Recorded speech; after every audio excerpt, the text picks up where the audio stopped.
Hello friends, how are you? Guys, hope you guys will be good and healthy and will be preparing for your exams at home. Today, we are also moving towards our third lecture. So, let's see today the third lecture, which is Basic Physics and Mathematics.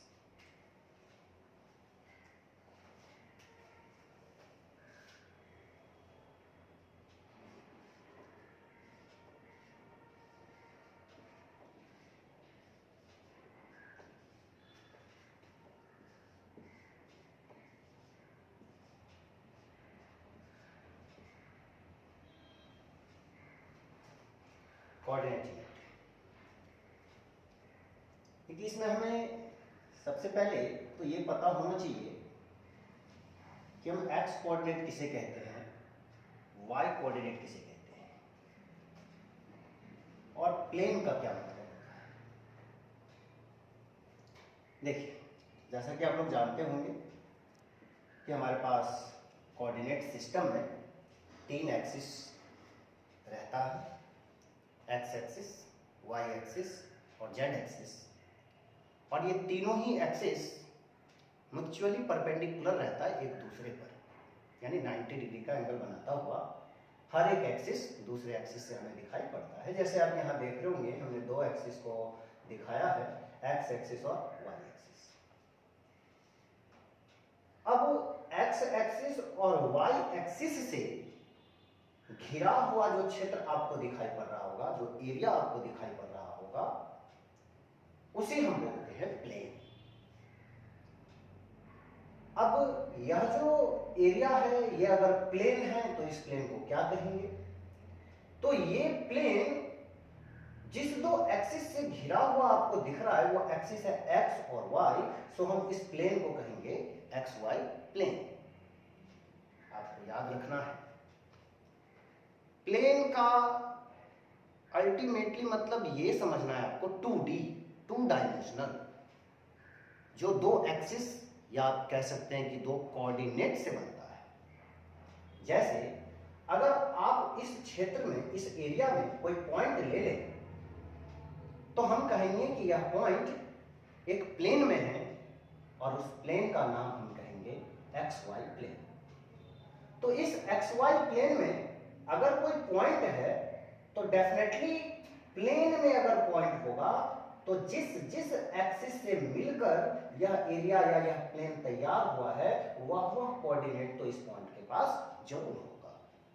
सो इस point के पास होगा कुछ x coordinate और होगा इसके पास कुछ Y coordinate. अब हम बात करते हैं कि एक्स कोऑर्डिनेट का क्या मतलब होता है और वाई कोऑर्डिनेट का क्या मतलब होता है। तो अगर यह पॉइंट एक्स एक्सिस से कुछ डिस्टेंस पर है, अगर यह पॉइंट एक्स एक्सिस से कुछ डिस्टेंस पर है और वाई एक्सिस से कुछ डिस्टेंस पर है, तो वो डिस्टेंस कितना है? और वो डिस्टेंस भी एक्सिस पे परपेंडिकुलर होना चाहिए। कहने का मतलब कि यह जो पॉइंट है, यह एक्स एक्सिस से परपेंडिकुलर कितने डिस्टेंस पे है? एक्स मतलब एक्स एक्सिस पर परपेंडिकुलर कितने डिस्टेंस पे? ये परपेंडिकुलर डिस्टेंस, ये डिस्टेंस कितना है? फिर इस पॉइंट का वाई एक्सिस से परपेंडिकुलर डिस्टेंस जो है वो कितना है?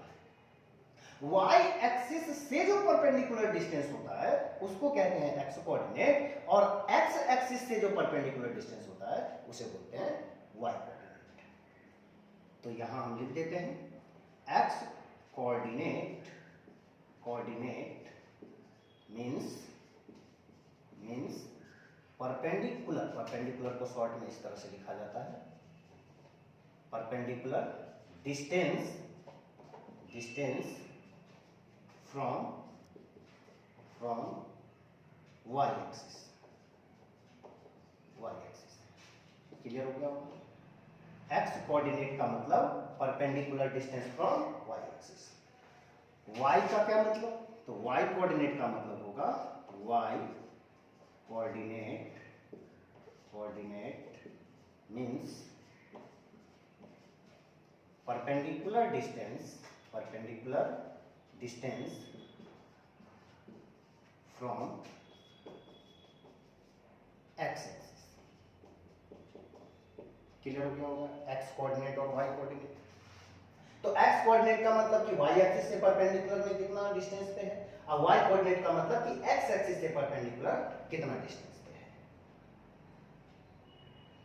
अब हम जब कोऑर्डिनेट को जान गए कि एक्स कोऑर्डिनेट किसे कहते हैं, वाई कोऑर्डिनेट किसे कहते हैं, तो इसके बाद हमें यह जानना है कि अगर प्लेन में कोई दो पॉइंट दिया गया हो तो हम उस दोनों पॉइंट के बीच का डिस्टेंस कैसे कैलकुलेट कर सकते हैं। तो यहां पर हम इस तरह से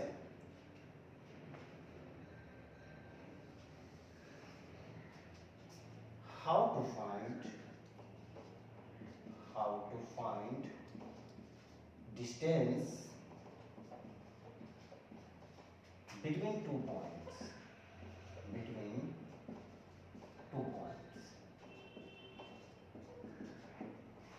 देखिए जरा,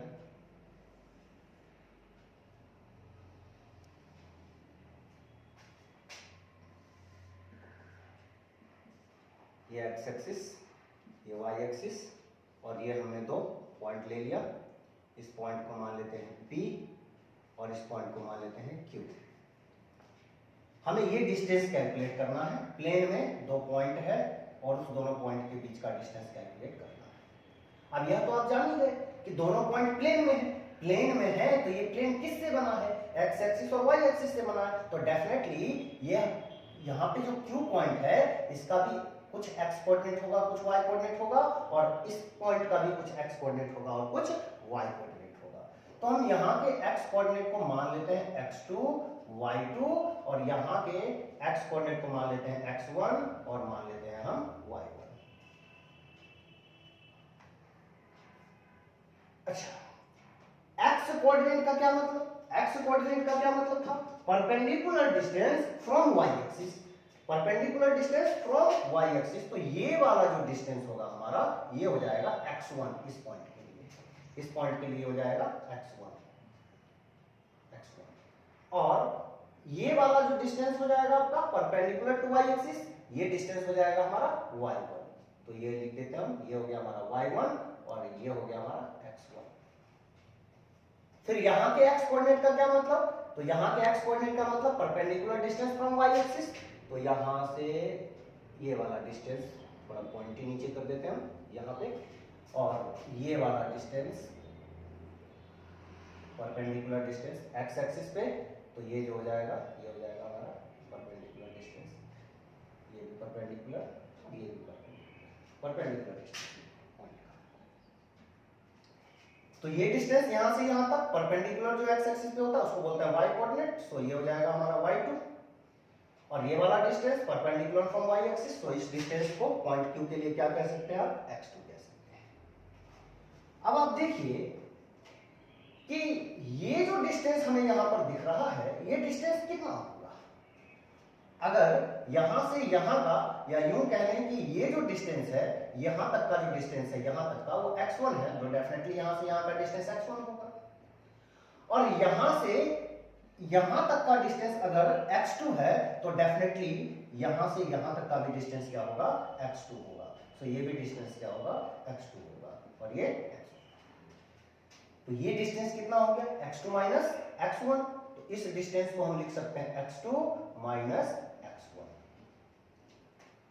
ये इस पॉइंट से यहां तक का डिस्टेंस अगर y1 है तो ये भी डिस्टेंस कितना होगा, y1 होगा।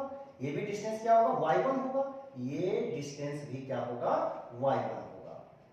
और यहां से यहां तक का जो डिस्टेंस है वो हमें ऑलरेडी पता था, यहां से यहां तक का जो डिस्टेंस है वो हमें मालूम था कितना, तो ये था y2। तो अब आप ही बताइए, ये y2 यहां लिखा, ये डिस्टेंस कितना होगा, ये डिस्टेंस, इस डिस्टेंस की बात कर रहे हैं हम, ये डिस्टेंस कितना होगा। तो y2 में से अगर y1 को माइनस करते हैं तो ये डिस्टेंस आ जाएगा। तो आप इस डिस्टेंस के बारे में बता सकते हैं कि यह है y2 माइनस y1। अब आप यहां पर 9th-10th में आप पाइथागोरस थ्योरम पढ़े हुए थे, उसके अकॉर्डिंग हाइपोटेनस का जो स्क्वायर होगा वो बेस का स्क्वायर और परपेंडिकुलर का स्क्वायर होगा।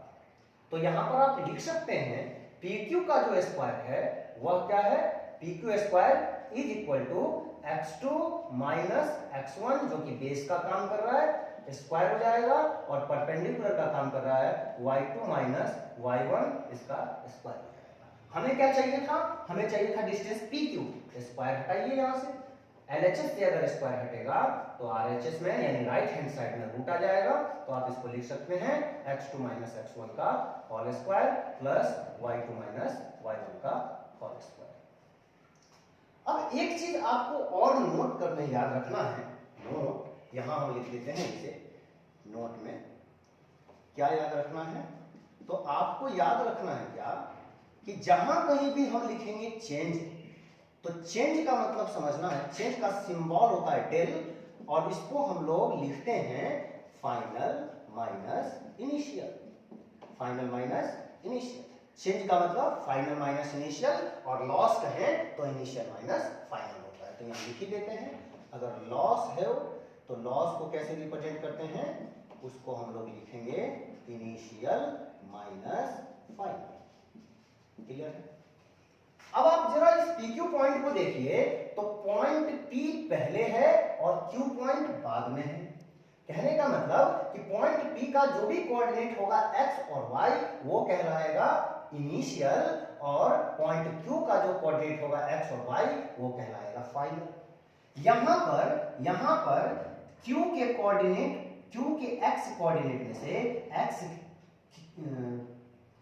Q के x कोऑर्डिनेट में से P के x कोऑर्डिनेट को माइनस कर रहे हैं, Q के x कोऑर्डिनेट में से P के x कोऑर्डिनेट को माइनस कर रहे हैं, तो Q है फाइनल, अब P है इनिशियल, तो फाइनल x कोऑर्डिनेट में से माइनस कर रहे हैं इनिशियल x कोऑर्डिनेट को, तो यहां पर x में फाइनल माइनस इनिशियल हो रहा है, x में चेंज हो रहा है, क्योंकि चेंज को बोलते हैं फाइनल माइनस इनिशियल।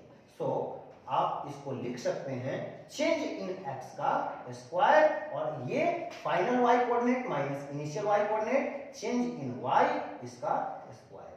तो आप इस तरह से इसको याद रखेंगे, डिस्टेंस फॉर्मूला यूज करते हैं root under del X square plus del Y square. अब हम लोग जरा, कल हमने आपको सेकेंड लेक्चर में एक क्वेश्चन दिया था जिसमें एक पार्टिकल सर्कुलर पाथ पर एक्स एक्सिस के किसी पॉइंट से चलना स्टार्ट किया था, और वह फिर थर्ड क्वाड्रेंट में किसी पॉइंट बी पर आया था, सर्कुलर ट्रैक पे जा रहा था वो, और वहां हमसे पूछा गया था डिस्प्लेसमेंट बताइए। चलिए जरा हम एक बार उसको देखते हैं क्वेश्चन को, और इस फॉर्मूले को अप्लाई करते हैं उस पे। वैसे तो कल हम आपको मतलब पीछे वाले लेक्चर में बता ही दिए थे, लेकिन फिर से हम उसको देखते हैं। साइन और कोसाइन लॉ से हम पहले बनाए थे उसे, अगर आप सेकेंड लेक्चर देखे हो तो क्वेश्चन को जिस तरह से था कि एक सर्कल था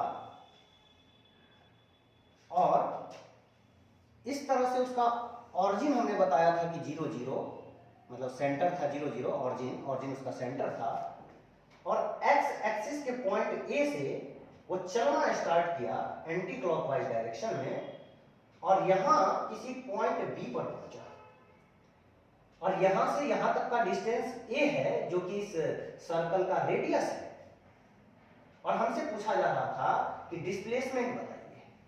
डिस्प्लेसमेंट का मतलब चेंज इन पोजीशन या शॉर्टेस्ट पाथ को डिस्प्लेसमेंट कहते हैं, ऐसा आप 9th 10th में जाने होंगे, पढ़े होंगे। वो एक वेक्टर क्वांटिटी होता है। तो इस सब टर्म का, डिस्प्लेसमेंट का, वेक्टर का, इसको हम लोग डिटेल में डिस्कस करेंगे कुछ बेसिक मैथमेटिक्स के बाद। तो यहां तो हम बस एक सिंबल बता रहे हैं आपको, तो समझते हैं जरा। पूछा था हमसे find displacement of particle from A to B.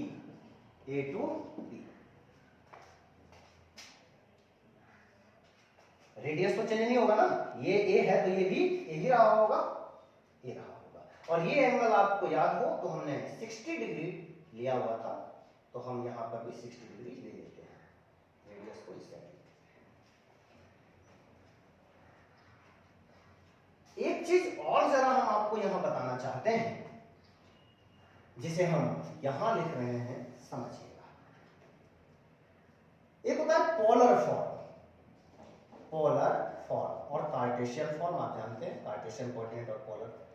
तो पोलर फॉर्म में अगर इस तरह से आपको एक्स एक्सिस और वाई एक्सिस दिया है और ऑरिजिन से कुछ डिस्टेंस पर एक पॉइंट है, और वो ऑरिजिन से डिस्टेंस अगर मान लीजिए कि r दिया हुआ है और x एक्सिस से उस पॉइंट को जोड़ने वाला जो लाइन है वो एंगल बना रहा है थीटा, तो इस पॉइंट का x कोऑर्डिनेट हम लोग लिखते हैं r cos theta, x coordinate लिखते हैं r cos थीटा, और इसका y कोऑर्डिनेट हम लोग लिखते हैं r sin थीटा।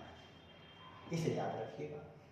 आप ऐसे भी समझ सकते हैं इसे कि यहां से x मतलब ये जो डिस्टेंस हो गया ये y कोऑर्डिनेट हो गया, और यहां से यहां तक का जो डिस्टेंस हुआ ना, अरे इसको ना बोलते हैं X distance perpendicular to y axis, तो ये जितना होगा उतना ही तो ये भी होगा।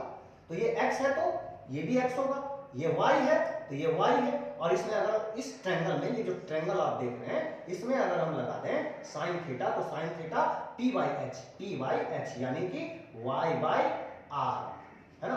तो यहां से क्रॉस मल्टीप्लिकेशन करें तो y इज इक्वल टू कितना आ जाएगा, r sin थीटा। तो आप देख रहे हैं y is equal to r sin theta. इसी तरह से इसमें अगर हम यूज कर देते cos थीटा, तो cos theta is equal to b by h, और क्रॉस मल्टीप्लिकेशन करने पर x इज इक्वल टू आ जाता r cos थीटा। तो सिंपली आपको यह याद रखना है कि पोलर फॉर्म में अगर ऑरिजिन से कुछ एक लाइन पास कर रहा हो और उस लाइन का मैग्नीट्यूड दिया हो, वैल्यू दिया गया हो कि कितना है r, हम r मान लिए, ये 2 मीटर 3 मीटर कुछ भी हो सकता है, और उस लाइन का x एक्सिस से अगर एंगल पता हो हमें, तो उसका x coordinate r cos theta और y coordinate r sin theta होता है। अच्छा, अब यह जो हमारा पॉइंट था, वो पॉइंट कैसे प्लेन में था, किस एक्सिस से मिलकर बन रहा था, तो पॉजिटिव x और पॉजिटिव y। सो x कोऑर्डिनेट भी पॉजिटिव, y कोऑर्डिनेट भी पॉजिटिव लिखेंगे। यही अगर किसी ऐसे प्लेन में पॉइंट आ जाता जहां x कोऑर्डिनेट निगेटिव हो जाता और y कोऑर्डिनेट निगेटिव हो जाता, तो वहां हम कहते कि वह प्लेन बन रहा होता निगेटिव x और निगेटिव y से। जैसे अब क्वेश्चन पे फोकस करते हैं, तो ये जो हमारा पॉइंट है ये कहीं ना कहीं निगेटिव x और निगेटिव y प्लेन में है। सो इसका जो x कोऑर्डिनेट हम लोग लिखेंगे वो क्या लिखेंगे, माइनस r के जगह a यूज हुआ है रेडियस, तो minus a cos theta x coordinate हो गया, और y coordinate minus a sin theta हो गया। क्लियर हुआ होगा? अच्छा, अब हम क्या निकालना है हमें, displacement from a to b। तो आप डिस्प्लेसमेंट का मैग्नीट्यूड यहाँ पे मैंने हमसे पूछा गया है, तो आप a से b को एक लाइन से जोड़ दीजिए, ये हमने जोड़ दिया। तो हमें चाहिए ये a टू b, यही है डिस्प्लेसमेंट, यही है डिस्प्लेसमेंट, यानी कि ए बी का डिस्टेंस आप कह सकते हैं, a टू b जो डिस्टेंस होगा वही डिस्प्लेसमेंट का मैग्नीट्यूड। तो यहां डिस्टेंस फॉर्मूला लगाया जा सकता है, दो पॉइंट के कोऑर्डिनेट का अगर हमें वैल्यू मालूम दिया गया हो, तो डिस्टेंस फॉर्मूला तो लगाया जा सकता है ना। तो यहां का जरा देखिए, ये पॉइंट कहां है, तो ये x एक्सिस पर है। अगर ये पॉइंट x एक्सिस पर है, तो x एक्सिस पर अगर कोई पॉइंट है तो x कोऑर्डिनेट तो जरूर मिलेगा, लेकिन उसका y कोऑर्डिनेट 0 हो जाएगा।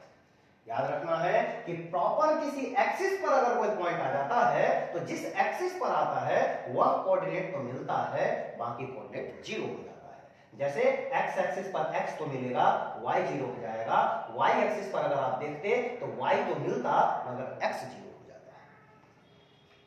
और यहां का दोनों कोऑर्डिनेट हमें मालूम है, थीटा दिया गया है 60 डिग्री, तो अगर आप इसे सॉल्व कर लें तो ये हो जाएगा माइनस a cos 60 डिग्री, और y कोऑर्डिनेट हो जाएगा इसका माइनस a sin 60 डिग्री हो जाएगा। इसे आप सॉल्व करिए। अगर आप इसे सॉल्व करके देखें तो cos 60 डिग्री कितना होता है, 1/2, तो ये हो जाएगा माइनस a/2, और y कोऑर्डिनेट कितना हो जाएगा, sin 60 डिग्री कितना होता है, √3/2, तो √3a/2। इस तरह से आप देखेंगे कि इसका x और y कोऑर्डिनेट हमें मिल गया। ए का मिला हुआ है एक्स वाई, बी का ये मिला हुआ है एक्स वाई, तो डिस्टेंस फॉर्मूला से सीधे आप अप्लाई कर सकते थे A B is equal to root कहां से कहां, ए टू बी, तो बी होगा फाइनल और ए होगा इनिशियल, तो बी के कोऑर्डिनेट में से ए के कोऑर्डिनेट को माइनस करना है, क्योंकि फॉर्मूला क्या होता है, del X square plus del Y square होता है।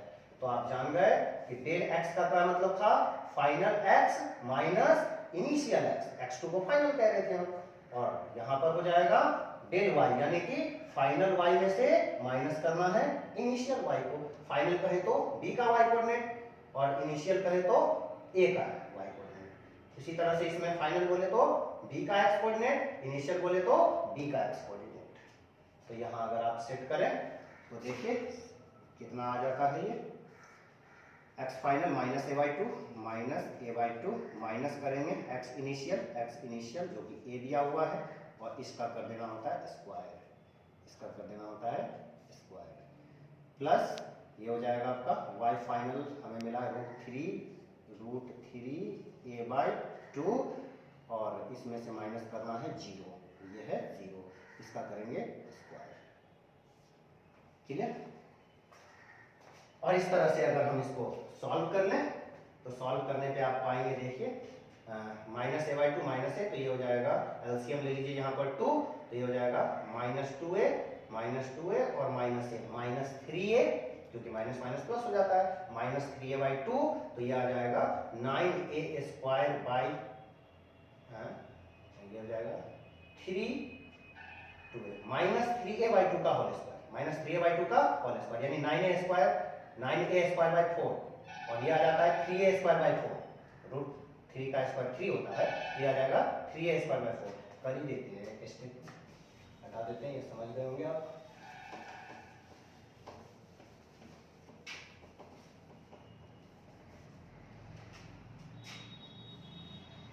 तो ए बी जो हमें मिल गया, A B is equal to कितना हो गया, तो ये हो गया आपको माइनस 3a, समझ गए ना, यहाँ पर 2 एलसीएम ले लिया हमने, ये माइनस ए और इसका करना है हमें स्क्वायर, माइनस 2 हो जाएगा, यही था ना, यहाँ पर 2 एलसीएम लिए हैं, और प्लस हो जाएगा आपको 0 माइनस होगा, तो ये हो जाएगा रूट 3a बाई 2 का स्क्वायर। तो एक डिस्टेंस और इसे सॉल्व कर ले तो माइनस माइनस प्लस, ये हो जाएगा माइनस 3a बाई 2, इसका करना है हमें स्क्वायर, प्लस रूट 3 का स्क्वायर करते हैं तो 3, और a का करेंगे तो a स्क्वायर, 2 का करेंगे तो 4, और उसी तरह से इसमें माइनस का स्क्वायर करने पर प्लस हो जाता है, माइनस माइनस प्लस होता है, तो 3 का स्क्वायर 9, a का स्क्वायर a स्क्वायर, और 2 का square 4, plus 3a square by 4, LCM हो गया हमारा 4, है ना, एलसीएम हो गया 4, ये हो गया 9 और 3 12a स्क्वायर लिख सकते हैं स्क्वायर से। अच्छा, अब देखिए 12 को लिख सकते हैं 4:3, 12 को लिख सकते हैं आप 4:3 a स्क्वायर बाई 4, 4 से 4 कैंसिल हो जाएगा, तो यहाँ पर कितना आएगा बाहर, रूट 3 और a परफेक्ट स्क्वायर है, तो ये बचेगा a, तो रूट 3a, तो आप देखे होंगे कि इसका आंसर कल भी हम रूट 3a ही कैलकुलेट किए। क्लियर हो गया होगा? आगे अब जो हमें स्टडी करना है, स्लोप के बारे में जानना है जरा, कि स्लोप क्या होता है। तो आइए देखते हैं स्लोप क्या होता है, तो आप समझ गए।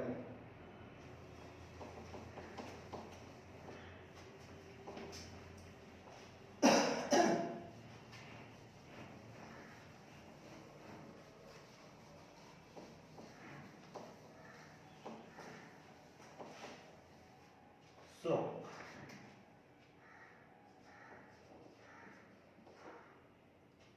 देखिए स्लोप को हम लोग m से रिप्रेजेंट करते हैं, स्लोप को हम लोग dy बाई dx से रिप्रेजेंट करते हैं, स्लोप को हम लोग tan थीटा से रिप्रेजेंट करते हैं। लेकिन जब tan थीटा से रिप्रेजेंट करते हैं तो वहां हमें बताना पड़ता है कि ये थीटा जो है वो एंटी क्लॉकवाइज में एंगल है with positive x axis, positive x axis से, विथ पॉजिटिव एक्स एक्सिस, ये आपको याद, ठीक है। तो स्लोप का मतलब होता है dy बाई dx, स्लोप का मतलब होता है tan थीटा, स्लोप का मतलब होता है dy बाई dx। इसमें आप इस तरह से 2 पॉइंट याद रखिएगा कि अगर हम स्लोप कहीं कैलकुलेट कर रहे हैं और अगर आपको थीटा दिखाई पड़ता है लेस देन 90 डिग्री, तो याद रखिएगा कि देन जब आपका स्लोप मिलेगा, स्लोप m मिलेगा, वो हमेशा क्या मिलेगा, पॉजिटिव मिलेगा। अरे लेस देन 90, थीटा का वैल्यू लेस देन 90, tan में एंगल जो है थीटा जो है उसे अगर 90 डिग्री से छोटा रखिएगा तो पॉजिटिव ही तो आएगा।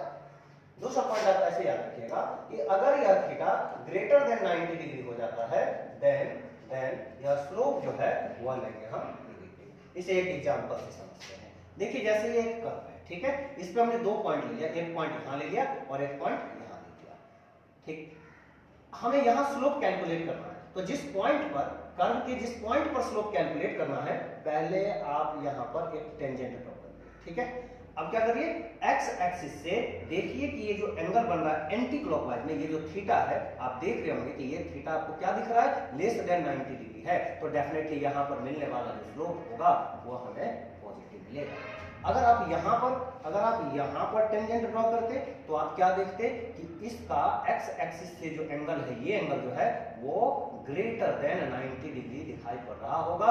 सो इस लाइन का जो स्लोप निकलेगा वह आपको नेगेटिव मिलेगा, ठीक है। और अगर कोई लाइन एक्स एक्सिस के पैरेलल हो जाए, हो जाए तो उसका स्लोप 0 हो जाता है। जैसे मान लीजिए कि यहां टॉप पोजीशन पे अगर कोई पॉइंट ले लें और यहां अगर आप टेंजेंट खींचें तो आप क्या देख रहे हैं कि या तो एक्स एक्सिस के पैरेलल ही चला गया और एक्स एक्सिस के पैरेलल गया, सो इसका स्लोप आपको मिलेगा 0, क्योंकि थीटा 0 हो गया, tan 0 होता है। तो क्लियर हो गया होगा। अब हम 2 लाइन के पैरेलल होने का और परपेंडिकुलर होने का स्लोप का क्या रिलेशन होता है उसको जानते हैं।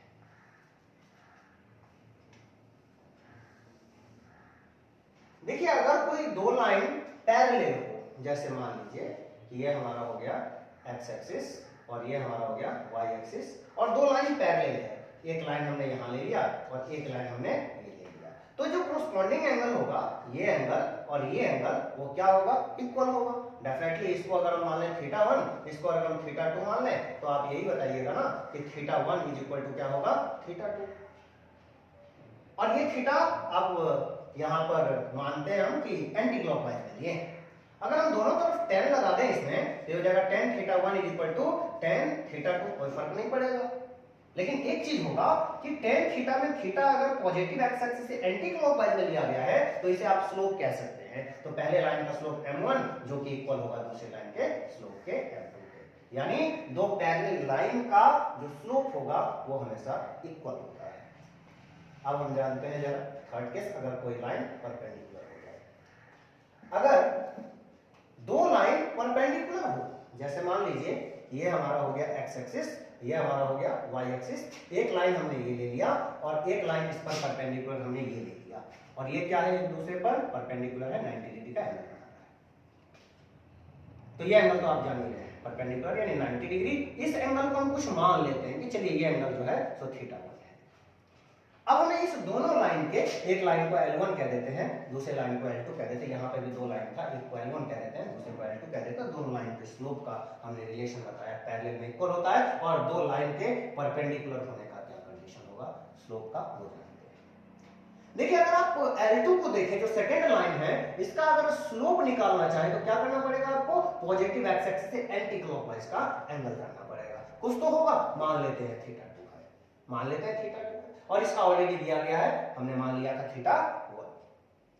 अब आप यह तो जानते होंगे कि ये जो एक्सटर्नल एंगल है वो सम ऑफ इंटरनल एंगल के इक्वल होता है। यानी कि आप कह सकते हैं ना कि θ2 जो है वो इक्वल होगा θ1 प्लस 90 डिग्री के। और अगर हम इसमें दोनों तरफ tan का यूज करें, tan इस्तेमाल करें, तो tan θ2 इज इक्वल टू, इधर क्या लिख सकते हैं आप, इधर लिख सकते हैं tan 90 प्लस θ1।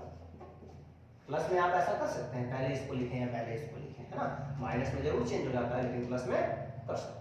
और tan 90 प्लस थीटा आप जानते हैं cot थीटा होता है, तो ये हो जाएगा हमारा tan θ2 इज इक्वल, अच्छा 10 90 प्लस थीटा। तो जरा रिकैप करिए एंगल जो हमने आपको बताया था फर्स्ट लेक्चर में, 90 में कुछ ऐड किए, 90 में जैसे ही कुछ ऐड करिएगा आप तो कहां पहुंच जाइएगा, सेकंड क्वाड्रेंट में। और सेकंड क्वाड्रेंट में 10 क्या होता है, सेकंड क्वाड्रेंट में 10 क्या होता है, होता ही नहीं है। सेकंड क्वाड्रेंट में ऐड शुगर साइन और कॉसेक होता है, 10 नहीं होता तो क्या हो जाएगा, निगेटिव। एलिमेंट को चेंज करना होता है 90 प्लस माइनस के केस में और 270 प्लस माइनस के केस में एलिमेंट को चेंज करना होता है, 10 रहे तो ऑड, क्लियर। और जो थीटा आया उस साथ में लगा देना होता है। अब आप यह फॉर्मूला पढ़े हुइएगा कि cot theta is equal to 1 by 10 theta, cot theta is equal to 1 by 10 theta. तो यहां पर हम वही यूज करने वाले हैं। तो जरा आप देखिए कि tan theta 2 is equal to minus 1 by 10 theta 1 लिख सकते हैं, लिखा जा सकता है। और दोनों ही एंगल पॉजिटिव एक्स एक्सिस से एंटी क्लॉकवाइज में लिया गया है और दोनों ही tan के टर्म में है। सो एक को आप कह दीजिए स्लोप m2 और दूसरे लाइन को कह दीजिए m1। तो ये क्या हो जाएगा, minus 1 by m1। Cross multiplication अगर आप करते हैं तो यह रिजल्ट क्या आ जाएगा, इसे हम यहाँ ऊपर में लिख देते हैं कि m1 को m2 के साथ क्रॉस मल्टीप्लीकेशन किए, रिजल्ट आया -1, यानी दो परपेंडिकुलर लाइन के स्लोप का प्रोडक्ट -1 के इक्वल होता है। क्लियर हो गया होगा।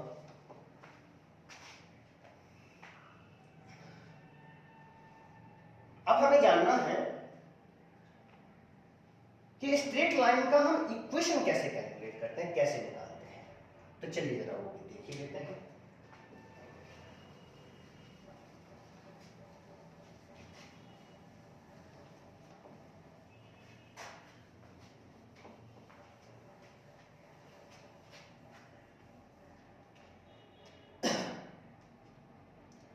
हटा दे रहे हैं इस सबको।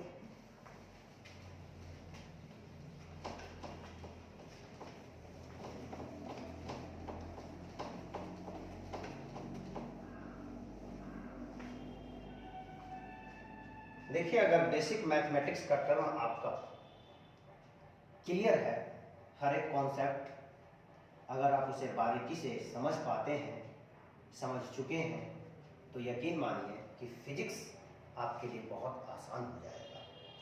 फिजिक्स में कुछ मैथमेटिक्स का ही तो टर्म है जो उसके डेरिवेशन को, जो उसके एक्सप्रेशन को, जो उसके कॉन्सेप्ट को, न्यूमेरिकल को टफ बनाता है। तो आप थोड़ा ध्यान दीजिए तो हो जाएगा। How to find equation of straight line, how to find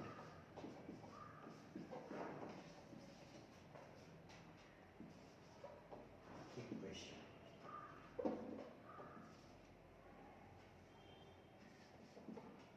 straight line short में लिख देते हैं, स्ट्रेट लाइन। स्ट्रेट लाइन देखिए जैसे कोई एक स्ट्रेट लाइन इस तरह से है, ये हमारा पहले प्लेन हो गया। प्लेन से अब आप समझ गए होंगे प्लेन के कॉन्सेप्ट को, प्लेन किसको कहते हैं। तो ये हमने दो एक्सिस का जैसे यूज किया तो फटाक से प्लेन कह देते हैं हम इसे। तो आप समझिएगा जरा,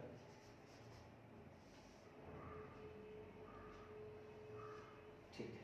देखिए एक लाइन इस तरह से है जो कि एक्स एक्सिस को कट कर रहा है, वाई एक्सिस को कट कर रहा है। ये लाइन पॉजिटिव एक्सिस से यानी इस डायरेक्शन से कुछ एंगल पे यहां दिखा देते हैं, पॉजिटिव एक्सिस से कुछ एंगल बना रहा है, उस एंगल को हम कह देते हैं थीटा। वाई एक्सिस को ये जितने डिस्टेंस पे कट कर रहा है उस डिस्टेंस को मान लेते हैं सी। इस डिस्टेंस को मान लीजिए सी का मतलब कांस्टेंट, कोई वैल्यू होगा यहां सी का। हमें इस लाइन का क्या चाहिए, इक्वेशन चाहिए।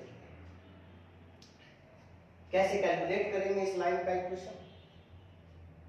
तो देखिए इसके लिए हमें करना क्या है कि इस लाइन पर कहीं एक पॉइंट ले लेना है। थोड़ा इस लाइन को हम और बढ़ा देते हैं इस तरह से। यहां हमने कोई पॉइंट ले लिया। अगर ये पॉइंट प्लेन में है, प्लेन में है तो कहने का जरूरत नहीं है, दो कोऑर्डिनेट एक्स और वाई होगा। y कोऑर्डिनेट का मतलब तो समझ गए होंगे, perpendicular distance from x axis. तो अगर हम y कोऑर्डिनेट की बात कर रहे हैं तो ये वाला डिस्टेंस है ना, ये distance perpendicular distance from x axis से जो परपेंडिकुलर डिस्टेंस होता है वो y कोऑर्डिनेट।